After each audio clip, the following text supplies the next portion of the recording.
नेपाल में 3 नवंबर यानी शुक्रवार को रात तेज भूकंप आया, जिसमें कम से कम 128 लोगों की मौत भी हो चुकी है, जबकि हजारों लोग घायल हैं। हजारों घर क्षतिग्रस्त हुए हैं। नेपाल में मरने वालों की संख्या बढ़ सकती है।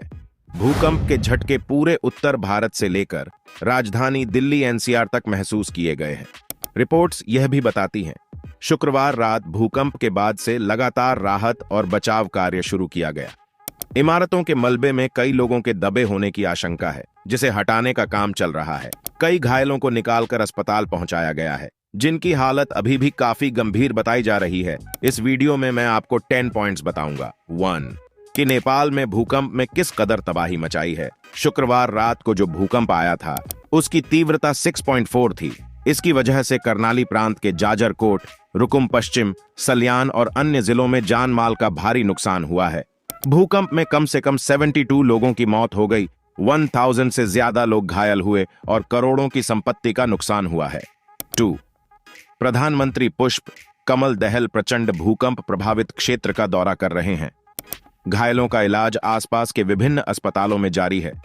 सड़कें जाम हैं, भूस्खलन हुआ है और टेलीफोन टावर अवरुद्ध हो गए हैं। 3.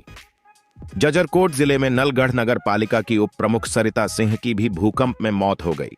स्थानीय सरकार, सुरक्षा एजेंसियां, राजनीतिक दल और स्थानीय युवा बचाव कार्य में सक्रिय हैं। 4. प्रधानमंत्री प्रचंड ने सभी से राहत और बचाव में मदद की अपील की है। उनके साथ अन्य मंत्री और अधिकारी भी घटनास्थल पर मौजूद हैं। मलबे से घायलों को निकालकर तुरंत अस्पताल पहुंचाया जा रहा है। 5. जगह जगह भूस्खलन, जानमाल के नुकसान का ब्यौरा आना जारी है। सुरखेत और Karnali institute of health sciences से स्वास्थ्य कर्मी और दवाएं भेजने की तैयारी की है। 6. राष्ट्रीय भूकंप विज्ञान केंद्र के अनुसार रात लगभग 11:32 बजे आए भूकंप की तीव्रता रिक्टर पैमाने पर 6.4 मापी गई है। भूकंप का केंद्र नेपाल में 28.84 डिग्री अक्षांश और 82.19 डिग्री देशांतर पर जाजरकोट जिले के रमीडांडा में था। यह 10 किमी की गहराई पर था। 7. पिछले एक महीने में नेपाल में 6 से अधिक की तीव्रता वाला यह दूसरा भूकंप था। 3 अक्टूबर को देश में 6.2 तीव्रता का भूकंप आया था। शुक्रवार का भूकंप नेपाल में पिछले 8 सालों में सबसे शक्तिशाली था। इसके पहले अप्रैल 2015 में आए भूकंप में करीब 10,000 लोग मारे गए थे। 8. पिछले महीने 3 अक्टूबर को 1 घंटे के भीतर 4 बार भूकंप आया था, जिसका केंद्र पश्चिमी नेपाल में था। इसकी वजह से भारत के दिल्ली एनसीआर, उत्तराखंड, उत्तर प्रदेश, पंजाब और राजस्थान में भी भूकंप के झटके महसूस किए गए।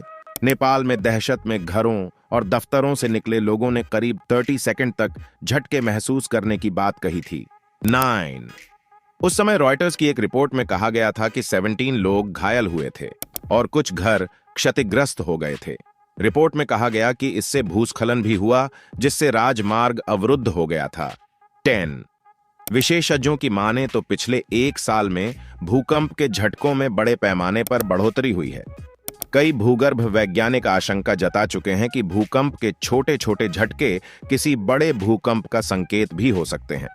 राष्ट्रीय राजधानी दिल्ली और एनसीआर के क्षेत्र में भी हाल के दिनों में भूकंप के झटकों में बढ़ोतरी हुई है, जो चिंता का सबब है।